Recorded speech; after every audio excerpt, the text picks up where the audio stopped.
Ya, siyabingelela kuyisonto, siyabingelela kakhulu. Sibingelele kumuntu okholwayo nomuntu ongakholwa, sibingelele nomuntu ofunda iBhayibheli nomuntu ongalifunda iBhayibheli. Siyabingelela nakuyena.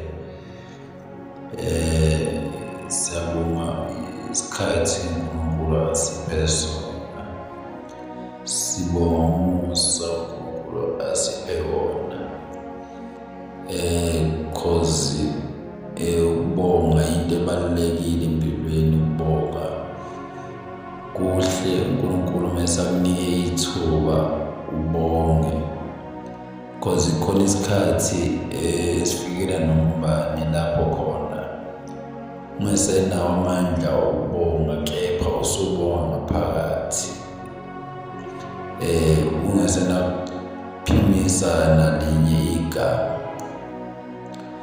So kubalulekile ukubonga ngalesikhathi. Ngikhuluma nje namhlanje kuyi-Sunday.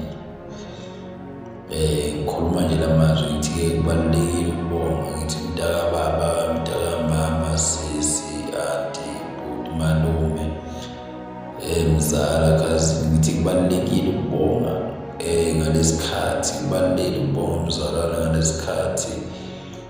Ubonge ukuthi uNkulunkulu kusukela ngoJanuwari wazile ukuvikela ey'theni zakho zonke, kwaze washaya uFebruwari wakuvikela, wadlula koMashi, wadlula ko-April, wadlula koMeyi, wadlula koJuni, wadlula koJulayi, wadlula ko-Agasti, wadlula koSepthemba, wadlula ko-October, wadlula kuNovemba.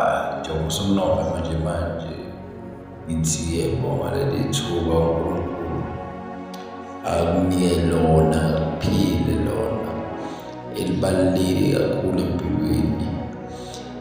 Wena uyasazi isimo odlule kusona sukela ngoJanuwari kuzoshaya Novemba lona, njengoba sisongena ngoDisemba nje manje kusasa. Ngithi bonga kakhulu, bonga.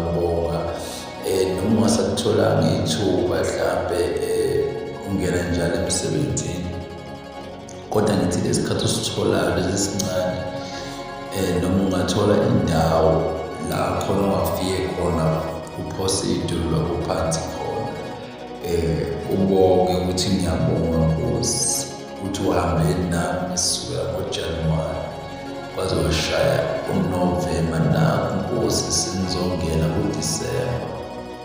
Uyazi Baba ukuthi ziningi iy'nkinga eziba khona ngoDisemba, kodwa iphilo lakho Nkosi alincane, livikela wonke umuntu ophila ngaphansi komthunzi walo mhlaba sibona. Ngithi mangingaphunyuki-ke nami kuleli phiko lakho, mawungivikele uthi noma iqhamuka ivunguvungu, kodwa wena ube khona ungembathi. Uthi noma bejijela imikhonto yabo ifike iviyo yephiko lakho Nkosi. Uthi wazile Nkosi ungisusa kuJanuwari wangidlulisa ey'meni enzima lapho khona ungekho bengeke ngidlule kuzona. Nakho Nkosi sengilindele umhla ka-1 Disemba sengizongena kuwona. Yazazi iy'nkinga ey'nkulu zokuvala konyaka. Nkosi ngena nami kulo Disemba.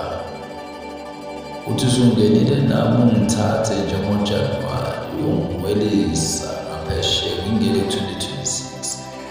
Libonge kakhulu lithuba mzalwane wami, libonge kakhulu, lihle kakhulu empilweni yami. uNkulunkulu usazokwenzela okuhle noma kungalunganga sukela ngoJanuwari. Izinto zakho zike zathi ubambezeleka zama, kodwa khuleka manje ubonge ukuthi Nkosi unyaka wa-2026 unyaka wami, unyaka wa-2026 unyaka wokuvuleka kwezinto zami, unyaka wa-2026 unyaka wokuphuma okuhle kwami wavalelwa emathuneni, wavalelwa emgodini, wavalelwa waboshwa kwamaketanga, waboshwa ngey'ntambo ey'bomvu.